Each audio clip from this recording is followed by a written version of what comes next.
Hello, hello. I know I said that I was going to take all of May off to work on a project that I desperately needed to keep a promise to myself to actually get through. And I did. Lo and behold, once I committed to doing it and made the space to actually sit down for it ended up being about 8 hours total, it's done. And I missed you guys. I missed podcasting. So here I am again, Mavericks. I hope you're doing well. I've done an episode like this before, but I keep having conversations with clients about this very thing, and I've got more advice on this topic because Lord knows I've lived it. And so today's episode is going to be about how to show up in your online business as a personal brand, even when you really don't feel like it, because that has been me for more months than I can count, but I've continued to grow my business, sustain my business. And so I want to give you some suggestions that I have added to the list over time and things that I've realized, especially now being on the other side of a harder time where now I feel like showing up. I could barely wait to show up, which is weird. I had to give myself parameters to not show up, which prompted me to think, you know what? It's time for a revamp. I think the last time that I did this live for my Facebook group, Elevate Academy, I was in the thick of it. And so that was one angle, but I hope this is helpful for you. Get something to take notes with. If this is something that you are going through right now, I feel for you, but you can do this. You can do hard things. Yes, we can. And if you know someone who's going through a hard time, who's a female online entrepreneur, and they're having a hard time showing up, please share this episode with them, or just share to your stories, screenshot this, tag me. I will reshare you. But I would love for this message to get out there because I think it's going to be helpful. Definitely these things that were helpful for me during tough seasons when I didn't feel like showing up, but it's kind of part of our job, right? Let's do it. I also wanted to let you know that the waitlist for the Social Seller to CEO Academy is now open. Well, the waitlist is technically always open. I just don't always talk about it, but you can get on the waitlist because our enrollment for the program opens up on May 27th. So the standing waitlist link will be in the show notes.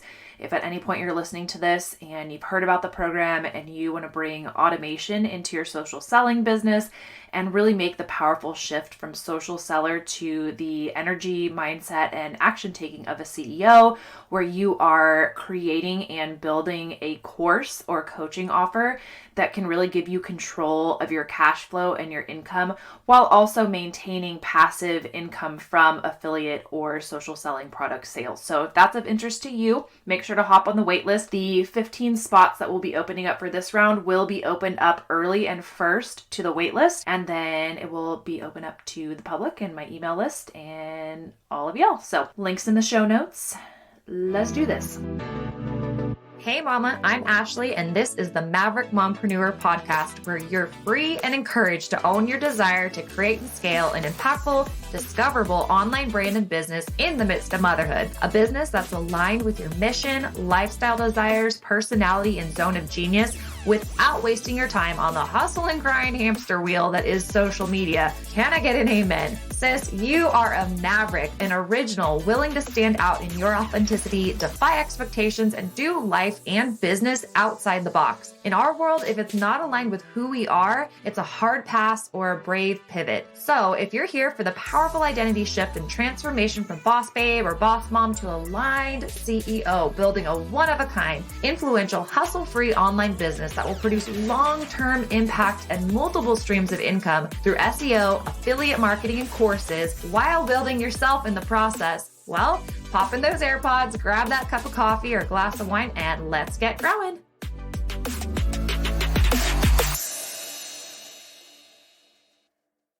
All right, before we start talking about how to show up as a personal brand when you're going through a hard time, when you really don't feel like it, are you watching the Johnny Depp trial? OMG. Talk about going through a hard time. I cannot take my eyes off of the YouTube live coverage. I'm a little bit late to the game, but I was watching the cross-examination of Amber Heard today, and Oh, it's so, anyway, if you're watching it, if you know, you know. But let's get into this. I just had to throw that out there because I literally can't get it off my mind. I'm sort of perseverating on it. Let's chat about what do you do when you're going through a difficult time, as happens in life, right? Difficult times befall us at different points. But the difficult part about the nature of what we do in the online space is that you can't just fall off the face of the earth, especially if you haven't gained momentum in your business, if you are building your brand. No one knows who you are yet. You can't just stop showing up indefinitely. I mean, you can, but you can't do that without consequence. So it's really important to have some of these things in mind now before that happens, or to bolster yourself with some of these things if you are going through that type of a season. I remember I started researching, literally Googling, which I'm hoping other people do too, because hello SEO, I was Googling how to show up in your online business when you're going through divorce. Like, I literally was like, how am I going to do this? Like, I can barely get myself out of bed, could barely function. My nervous system was so dysregulated, and it was hard. So I literally did a lot of research on this. So if you did the same thing and you found this, we're samesies. At that time, my back was really up against a wall, and I didn't have the luxury to not show up, to not sell, to not continue to grow my audience, to continue nurturing them, to continue making offers and growing my business. And when that happens, it's a little bit of a weird feeling. No matter how much you trust in God or the universe or a higher power, it gets a little nerve-wracking when you literally feel like, if I shut down, my business is going to shut down. Like, how the heck am I going to do this? But fortunately, I will say, during that really acute time period, and things have gotten through that. I've grown so much through that time period, and I will never regret growing through that. But it did really give me this renewed passion for teaching what it is that I know how to do, and what it is that really did help sustain me, which is automation. Because I couldn't just completely not show up for 6 months or whatever it was, but the automation that I've built into my business, into different streams of revenue, really did sustain me. And it's why I am super passionate about teaching women to build out a passive income strategy for such a moment as this. Like, when that happens, if it is a necessity for you to bring in a certain amount of income, you want to be able to have the tools, the inner tools, but then also the tools and the systems within your business to make sure that that's possible. And I think you've probably heard people say this before, and I know I have, is how do people achieve success? Well, they're definitely the ones who are showing up every day, or if not every day, they're showing up consistently, whether or not they feel like it. You're a business, and I know you're a person first, but you're also a business as a personal brand. And so it's really important to, one of the first things that I'll mention is to take care of yourself. Yes, if you want to show up consistently, especially in a difficult time, you have got to double down on the self-care, double down on regulating your nervous system. I'll say one thing that I learned in therapy, actually, which was really helpful, and I don't know who this will be speaking to, but if you're going through something that's stressful and you just feel like shutting down, or your adrenaline's going, you're really stressed out, I used to say, oh, well, go work out. Like, I'm going to go I remember in another season of life, I was going to CrossFit and working out as hard as I possibly could, or I'd go for these intense runs, when actually that is not helpful. And again, I'm not a doctor or a therapist or anything, but this is what I was told by someone who is, that what you're doing, if your body is in a state of fight or flight and stress, you've already got, I believe it's cortisol, like whatever the stress hormone is, that's already going through your body. And so the last thing that you need to do is go add more to that by doing a long, hard workout or something intense that's going to double up on that hormone surge in your body. And my other go-to, it's so funny, I'm giggling about this now because I was just thinking about this. I used to be an avid bath person, sitting in your own ick kind of bath. I still like them, but I thought that I could not get through a day without taking a bath, as far as anxiety regulation and really that's, nervous system regulation. I thought a bath was essential. Whereas now I don't think I've taken a bath in, I mean, we're talking like 5 years of regular baths to now. I can't remember the last time that I took one, but I truly think it's because I've learned over the last year, especially how I need to regulate my nervous system. And one thing that this said was that if I'm going and taking baths, so if you are stressed and you go to do something like take a bath, you're also not cycling through the stress hormones in your body. So the best thing that you can do is go for a walk, a calm walk, so that you are physically, technically working that stress, cortisol, those hormones through your body. You're getting it out of your system, literally and figuratively. And so I've really adopted that practice of daily movement. And if it's a day that I'm super stressed, I don't go hard in the gym. I'll go on a long walk until I feel regulated. And there's other things there too, but gosh, that's been game changing, is to know what is helpful in regulating myself. And I think that nervous system regulation for online entrepreneurs is such an important point that's not talked about enough. And it's something that I've been doing a lot of reading about and a lot of practice with. And yeah, it's amazing. I just literally had that realization about the bath thing, because I was thinking, gosh, I'm not even craving that anymore, because it doesn't feel like something that I need, right, to make me feel better. And although I like them and I would take a bath, it's not something that I feel like I'm almost addicted to as a way of coping, because it wasn't working. And so now, knowing what I know, yeah, anyway, okay, I could go on and on about that, and I think I'm having this revelation, maybe more on that type of thing later on nervous system regulation for entrepreneurs, but let's move on.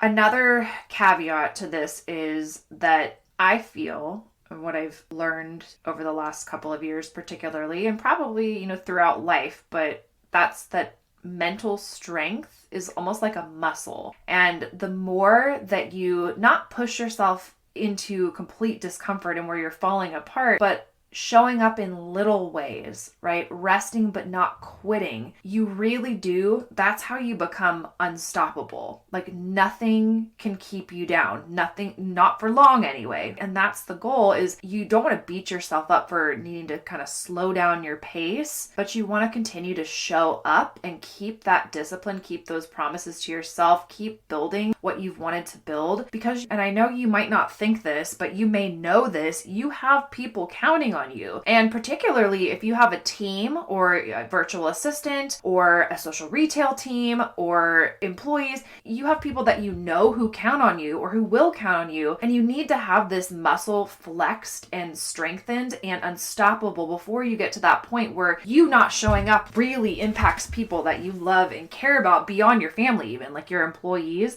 But you also have to know that you have people that you've never met who do count on you. If you're a personal brand, you have people who are following you, who are looking to you for inspiration, for how you show up in such a time. And what you do really makes a difference. And I don't care if it's for one person or if it's for hundreds of thousands, you've got a job to do. And a lot of that has to do with impact. You have to show up. So let's talk a little bit more about some tips for how to recenter and allow yourself to show up maybe a little differently, but when you're not feeling like it. Okay, this next one is really powerful. And honestly, I started doing this when I felt like I could do no more than this, but now it's literally like my go-to. Write down the smallest next step possible toward whatever goal that you have. So firstly, think about your next goal. So whatever that is, what do you want to do next? Just that one thing, and write down the smallest next steps possible toward that goal. Like try to get them in order. What would you need to do next to get to that goal? Some people like to work backwards. So starting from the final destination and working backwards. But for some people, they're going to write basically the next best step, to borrow from Frozen. Then this is the key. You're going to make a list of one, maybe two must-do items toward that particular goal each day. And you're going to finish that one or two items before you move on to the next. So what I do, I only write with erasable pens, and I write on this, and maybe I'll link it in the show notes somewhere, but it's a pad, a paper planner. I also use Google Calendar, but there's something about writing down my 1, 2, Now I'm up to sometimes 3 or 4, depending on the day, depending on what my schedule's like. But knowing my limits, knowing what is enough, knowing what for me feels like overwhelm versus a little bit of pressure. So 1, 2, at most, if you're going through a difficult time, write those things down. And I like to do it in that erasable pen. That way, if I don't finish one of those things, I just erase it or cross through it for the current day, and I write it down as the 1, maybe 2, 3, 4 items for the next day. And I complete that before moving on to the next. But you have that list of next steps toward your goal. So you're being very intentional with the capacity that you currently have. You are doing things that are intentional. You're not sitting there in front of your computer for 3 hours feeling overwhelmed, because your brain, it is overwhelmed with all of the emotions and stress and whatever it is that you're going through. You've got to give yourself real specifics so that you are, our executive, when we're stressed out, our executive functioning just goes out the window. So we have to give our brains that structure and not have it be overwhelming. I'm talking like set a timer for 10 minutes and work, and then see how you feel. But oftentimes it's just getting started. This is like a total caveat. I have not been going through one of these difficult times recently, but maybe I have. I mean, maybe not a difficult time, but there is some stress. There's definitely some stress in my private life. And so getting started on this larger project, I think I mentioned in the intro before I got started with you that there was it's a funnel. It's a funnel for my signature program, and it's all things that I know how to do, just not connected. And this is probably the most complex funnel that I've built, but it's not really. But in my mind, I made it this stressful thing that I could not get started on. And truly getting started was the hardest piece. And that's what I see with my clients too, is they have the ideas, they've even got the framework, they have everything they need to get going. But if we're not regulated and if our mindset is not in the right place, getting started can be so hard. So I'll tell you what I did. I didn't set a time. Well, I did. I proverbially set a timer. First of all, I got out of my house. And so this may be a good idea for you too. Get into a new environment. Okay, go somewhere else. I picked a cute coffee shop. There's only one. So I picked the cute coffee shop and told myself, I left my phone in my car and I said, okay, I am going to work on this. I estimated this funnel would take, I don't know.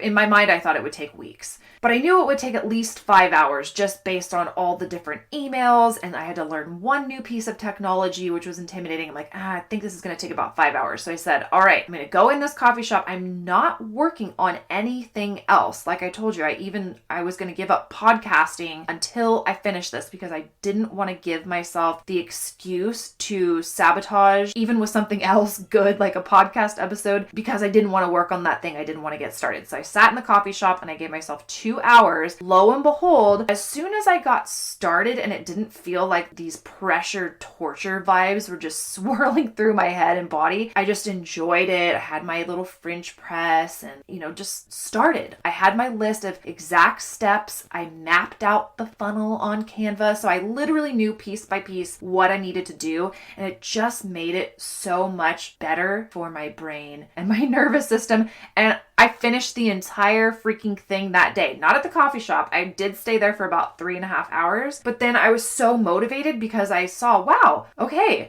Ashley, what a concept. Practicing what you preach. But I finished the whole dang thing. And then I got excited because I'm like, wow, all right. Now I feel less pressure and stress because that was hanging over my head in addition to personal life stress. And so now I just feel like, I don't know, life is lighter. So anyway, getting started is the hardest part. Maybe a change in environment, giving yourself a time limit, like, hey, this is all I'm going to do, and then call it quits. Hey, but having things pieced down so that it doesn't seem so overwhelming is really helpful. We talked about this next one when I was mentioning what my therapist had said about moving walks. So I wrote one thing that has always been really helpful, now even more so that I understand how this all works, is moving your body daily. Even if it is just a short little walk, a 30-minute walk, that is going to motivate you. That is going to give you more of those feel good, what is it, serotonin? What do we get from exercise? Is it serotonin? No, that's our body dopamine? Whatever it is that you get when you runner's high and all those things.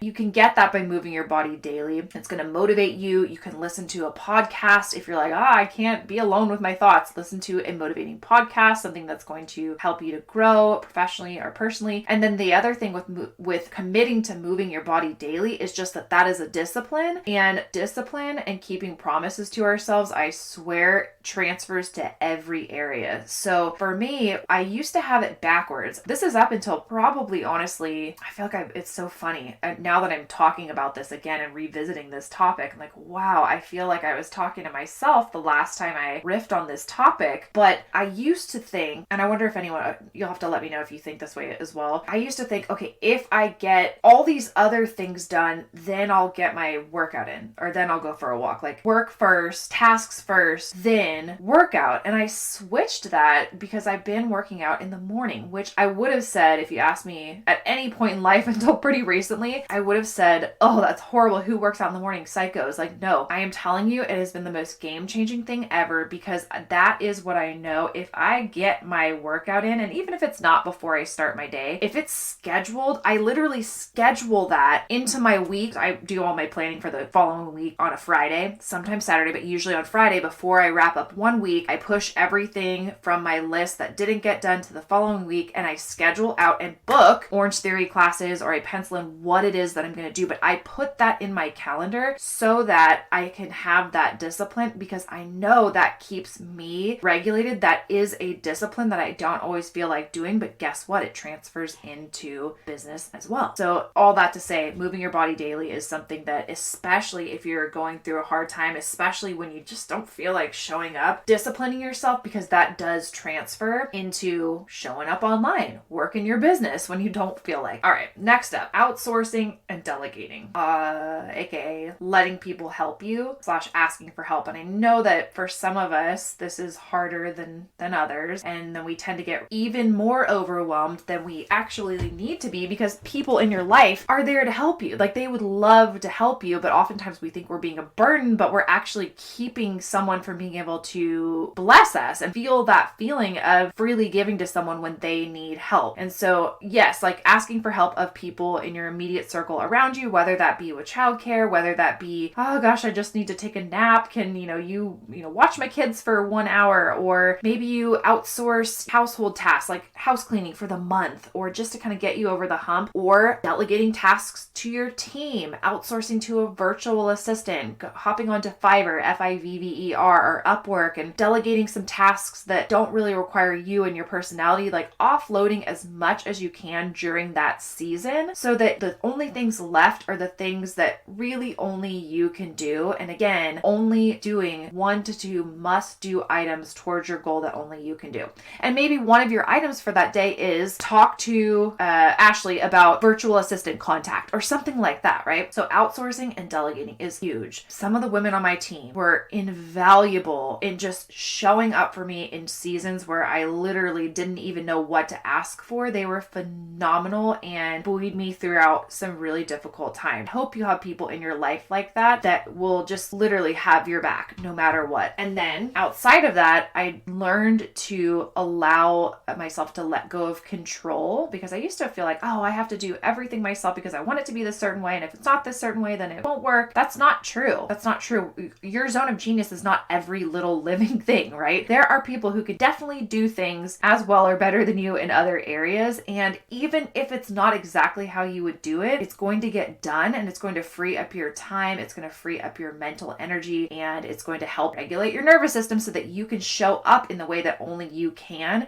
and continue to do so despite life circumstances swirling around you. And you knew that I was going to get to this, but now I'm going to talk to you a bit about systems, evergreen content, funnels that work on autopilot. This is exactly what we're working on in the Social Seller to CEO Academy. If you are relying right now on making sales online through DMing people, posting 2 to 3 reels per day, posting on social media constantly, and that is how you make and being on your phone constantly answering questions, doing assessments for people before they buy, if it's so laden with you doing tasks all day long, you need systems for automation in your business. That is not sustainable. I don't care how successful you are. The burnout, I'm going to say it again, like the damage to your nervous system, the damage to the relationships in your life, like the people outside of your phone, which you can't take your face out of, like that is, it's not okay. And so you need to think about building out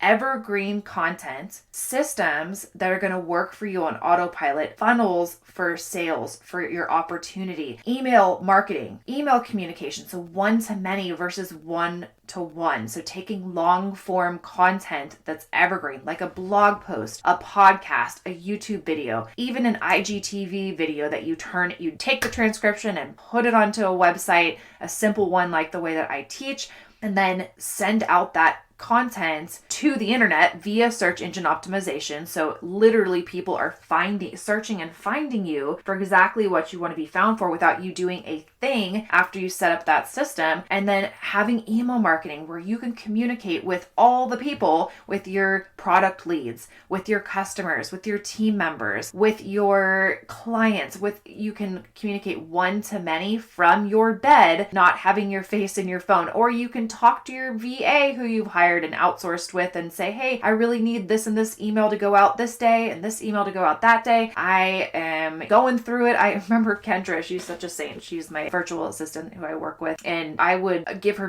what I feel were probably incoherent directions at times because I was so scatterbrained, and she's like, no problem, I got you. And she would just execute way better than I could have. And so she was such a blessing. But email marketing is huge. Having Facebook ads. I was just talking in our Social Seller to CEO Facebook student support group about growing. At what point do you grow your target audience through Facebook and or Instagram ads? So having automation for growing your audience, having systems for nurturing and selling to your audience are so crucial. Maybe you won't be in a season where you're feeling like scaling, but if you have something like a funnel where you can add fuel to the flame, meaning add, money to an ad for content that's already working and just escalate what you're doing, even in a season when you don't feel like showing up, that's the business right there, right? Those are CEO moves. So I hope all of those points help get you thinking about, if you're not in a season where you don't feel like showing up and you are in a season where you're in flow and you're excited about creating, you're excited about showing up, you're not burnt out.